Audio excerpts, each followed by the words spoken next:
Hi, this is Max Williams with United Real Estate, and today I'm in New Kent County. More specifically, I'm off the Old Church Road corridor, and today we're going to take a look at a 3-bedroom, 2-bath rancher.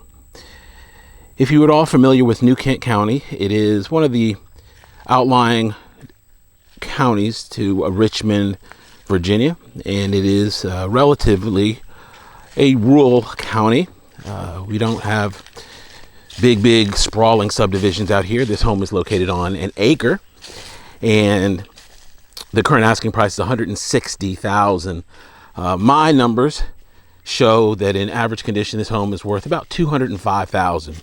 So there is some definitely some room in this property for some instant equity. They did fence in the front yard here, and I believe they did have a dog. I'm not going to talk a whole lot about the property specifically, but I wanted to share with you information about a phone call I received earlier today. The young lady called. She's from California, and she said that she's getting ready to receive a settlement and about $80,000 and wanted to buy a home.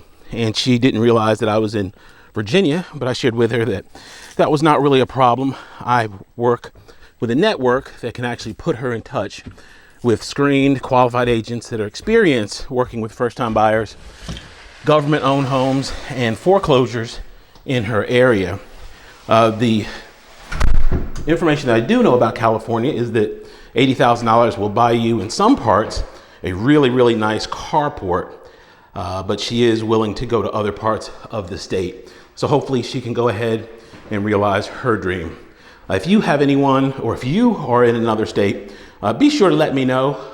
Be happy to put you in touch with a good agent in your area as well.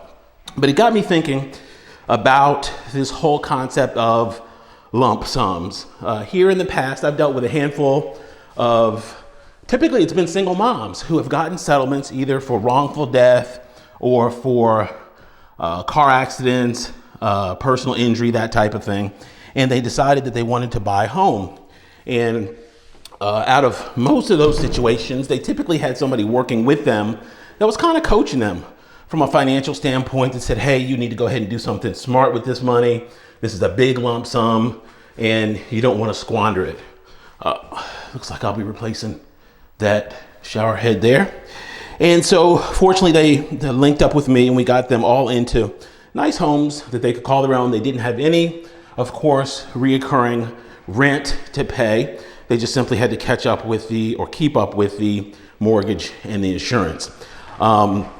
If you know anyone that's receiving a lump sum, this other concept came to mind here a little while ago, is that many times the lump sums are not going to be enough to buy a house. However, in the Metro Richmond area, about half the homes existing are what we call non-owner occupied, otherwise known as rental property. So in the city of Richmond, if you ride down the street, every other home is a rental. So that's huge. Many of those renters can be a challenge for the landlords, and many of those landlords eventually decide they don't want to be landlords anymore. That creates what we call a motivated seller.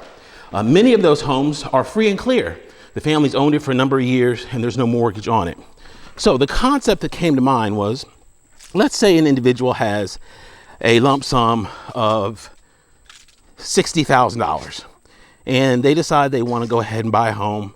If we found a home that was $120,000, that means they could use $60,000 to go towards that purchase. They would actually buy it and the seller would finance the remaining 60.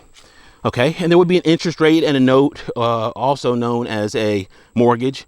In Virginia, it's called a deed of trust, attached to that property. So they would basically be acting just like the bank. In addition to that, they would receive interest on that money. And it would not be unreasonable in that case to get 7%, 6% interest on their money. If you're at all familiar with current rates of return for for savings accounts and CDs, less than 1.5% is what the bank would give them on that money. They could do much better with an owner financed note. And of course, they don't need that cash other than the 60 they would get at closing. And then they would have a nice payment stream still coming in on that property. The note is secured by that property. So if the person living there decided they couldn't pay or didn't want to pay, they ultimately could lose that property and the seller could be made whole. So I say that to say that that's kind of a scenario that is known as creative financing. We don't see a lot of that now. Agents are not typically trained in creative financing. And it does take, of course, the right situation. It takes the right buyer, the right seller. But what that does is it alleviates the need for the buyer to have to get a mortgage. So let's say you have somebody that's self-employed and it's hard for them to document their income. With this scenario, they don't have to document it. They could have had a long trail of medical bills, medical collections, medical judgments, and a lender would never finance them. This is a way, of course, they could get around that and still be able to purchase a home. So I just share that with you as another alternative, another potential route to ownership. If you have questions about this or any other home on the market, whether it be in the Metro Richmond area or in your area, please feel free to give me a call. Max Williams, 402-7788. I can be reached on Facebook under Richmond Area Foreclosures, on YouTube under my name, Max Williams Realtor. Thanks so much for taking a tour. Have a great day.